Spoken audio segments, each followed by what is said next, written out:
Hi everyone! Welcome back to Cosmophil Tarot PH, and for today's reading, meron po tayong reading for October 16 to 22, specifically for Sagittarius sign. So, tingnan natin. Reminder po, this is a collective reading, so hindi po lahat ng Sagittarius sign na viewers ay maitatap natin. So, possible na makarelate kayo or possible naman not at all. So, be open-minded lang. Pwede naman po kayong bumalik do sa mga hindi na-itap na energy ngayon kung meron tayong updates. Baka kayo naman po yung makarelate. Okay?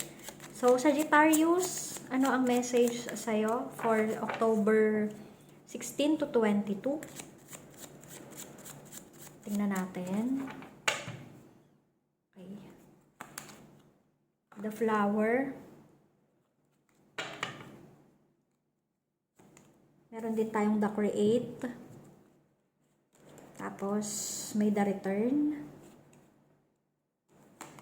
And there is the power. So, yung ibang Sagittarius dyan, okay, so, meron kayong aanihin this week. Kasi meron ditong the flower, no? So, this is something that you create kasi masipag ka, and ngayong time na to ay magbubunga na siya, no? Merong, ayan, may the return. So, possible dito na dinoble mo yung effort mo sa mga nakakaraan. And then, meron tayong the power. So, power na power talaga, Sagittarius. This week is your harvest time. Kung ano man yung kinreate mo, kung ano man yung ininvest mo or ginawa mo, pinaghirapan mo, finally, meron ka ng fruit of labor. So, yan. Ano pa, tingnan pa natin yung cards mo. Merong love, wow. Tapos, may duality. And then, merong karma. Excuse me. Tapos, may karmic relationship. Okay. So, dito, Sagittarius, ang ganda ng message kasi you have love. So, you really love what you are doing. That's why meron tayong harvest time this week. Kung ano yung mga pinaghirapan mo, no? Kung ano talaga yung iyong itinanim, aanihin mo. Kasi may, parang lumabas dito yung creativity mo eh. So, may power ka rin. Tapos, meron naman ditong karma. Kasi itong karma na to, this implies, parang, ano eh, kung ano yung ginawa mong kabutihan. Kaya yan, may the return, oh. Kasi, yung sipag na ginawa mo sa Sagittarius, meron kang babalik talaga sa'yo. Ayan, may karma siya. Tapos may duality kasi, ano to, parang yin and yang energy tong duality na to eh. So, kung ano yung inirelease mo, kung ano yung ginawa mo nung mga past days, parang yun talaga, bumalik talaga sa iyo eh. And I think that is a positive thing kasi harvest time ngayon. So, may love pa dito. So, possible na yung karma na yan is good karma. Okay? Tapos, meron din ditong karmic relationship. Posible din na kumbaga ito ay nakawala ka na dun sa karmic relationship na kung sino man yung ano, or kung sino o kung ano man, kasi posibleng ano to eh, pwedeng tao to na related sa past life mo na na-meet mo dito, tapos finally na fulfill nyo or naputol mo na yung ugnayan dun sa tao na yon, na kung kailangan mo siyang putulin, naputol mo na, or kung kailangan, kung nagkakilala kayo and for example dun sa past life nyo ay hindi naging maganda yung relationship nyo, well ngayon napaganda nyo. So ano, parang it's a sign of parang releasing talaga the energy, no? Tapos may love pa nga dito. So, ang ganda ng energy, Sagittarius, kasi good karma talaga is waving. So, dyan yung sinasabi na kung ano yung binibigay mo naman sa universe, sa ibang tao, yun yung babalik sa'yo. Okay, so, tingnan pa natin kung ano pa yung message.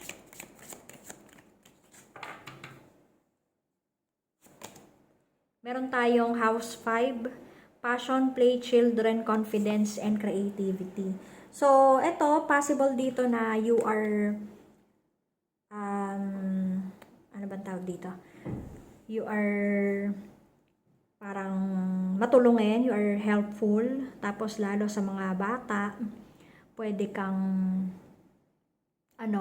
mahihilig ka sa kanila. So, ano ba? Ano-ano ba yung mga possible na dito, na trabaho? Pwede kang teacher, like the other signs, no? Meron din silang lumabas na ganyan. So, possible na teacher ka, you are a nanny, o kaya taga-alaga ka ng mga pamangkin mo, or kung may anak ka na, of course, talagang pinoprovide mo kung ano yung parang nagiging mabuting parent ka sa kanila. So, ano pa? Meron tayong energy ni Taurus, no? Trust, patience, and sensuality. So, possible din na because of this patience of yours na pinakita mo,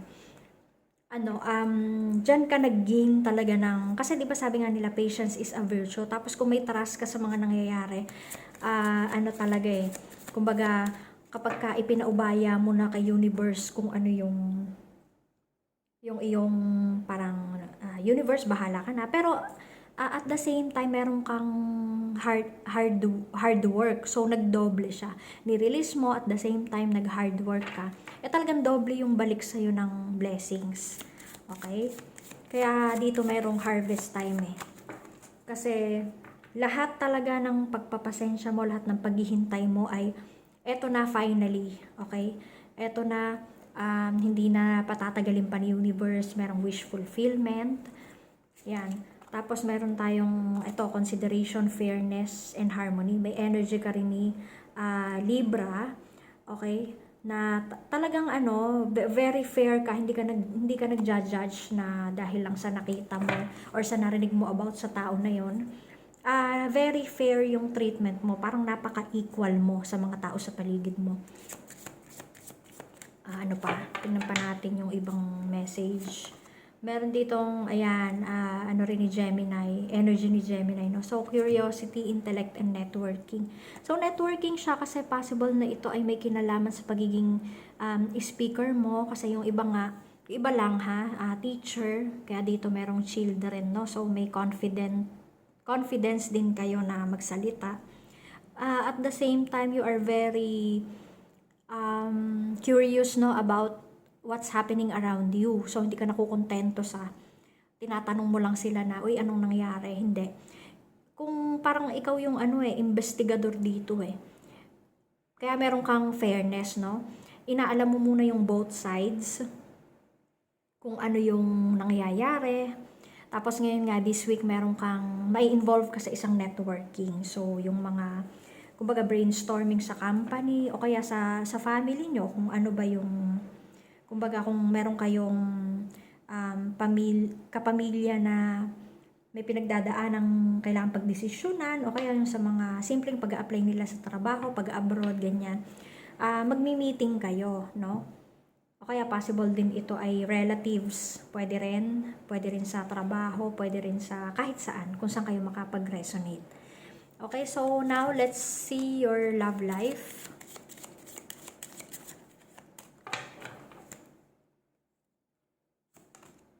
Coffee cup, meeting and conversing. So, sa mga single dyan, congratulations kasi merong mag-i-invite sa inyo ng friendly date. So, hindi naman ibig sabihin nito na date na romantic na agad, no?